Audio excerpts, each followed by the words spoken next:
Rakyat dibohongi DPR ingkar janji tak ikuti arahan Presiden soal efisiensi. Sudahlah, acara-acara yang tidak penting kurangi, ya kan? Seminar, terlalu banyak rapat. Kenapa rapat atau ini harus di hotel di mana gitu? Panitia Kerja Revisi Undang-Undang Tentara Nasional Indonesia dari Komisi 1 DPR RI menggelar rapat di Hotel Fairmont, satu hotel mewah di Jakarta Pusat. Rapat tersebut berlangsung sejak Jumat siang pukul 13.30 hingga pukul 22 waktu Indonesia Barat. Kemudian berlanjut keesokan harinya dari pukul 10 pagi hingga pukul 10 malam.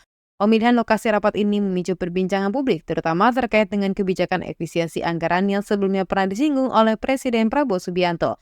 Ketua Komisi 1 DPR Utut Udianto menanggapi kritik terkait pemilihan hotel mewah seperti tempat rapat ini. Ia menegaskan bahwa kebiasaan menggelar rapat di hotel bukanlah hal yang baru, melainkan sudah menjadi praktik yang berlangsung lama. Utut juga menyebutkan bahwa pembahasan undang-undang lain seperti Undang-Undang Kejaksaan dan Undang-Undang Perlindungan Data Pribadi juga dilakukan di hotel-hotel mewah sebelumnya. Menurutnya, kritik yang muncul saat ini tidak konsisten karena praktik serupa di masa lalu tidak mendapat sorotan serupa. Saat ditanya mengenai relevansi keputusan ini dengan kebijakan efisiensi anggaran, Utut enggan memberikan jawaban yang jelas. Ia hanya menanggapi singkat bahwa efisiensi anggaran adalah pendapat subjektif. Pernyataan ini memunculkan pernyataan publik mengenai komitmen DPR dalam menyesuaikan kebijakan mereka dengan arahan pemerintah terkait penghematan pengeluaran negara.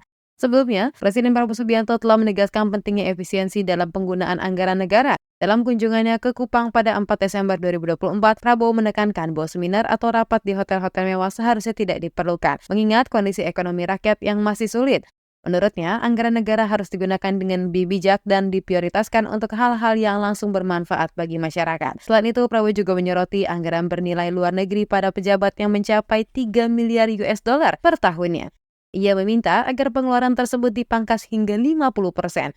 Menurutnya, penghematan ini dapat mengalokasikan sekitar 15 triliun rupiah untuk pembangunan infrastruktur seperti bendungan, irigasi, dan perbaikan sekolah, serta program pemberian makan bagi anak-anak. Hal ini mencerminkan komitmen Prabowo untuk memastikan anggaran negara digunakan secara efektif dan efisien.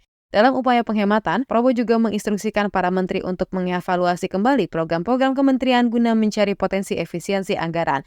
Ia menugaskan wakil menteri dan meneliti berbagai program yang ada dan menemukan bahwa terdapat jumlah anggaran yang cukup besar yang masih dapat dihemat. Angka ini bertujuan untuk mengoptimalkan penggunaan dana negara demi kepentingan rakyat.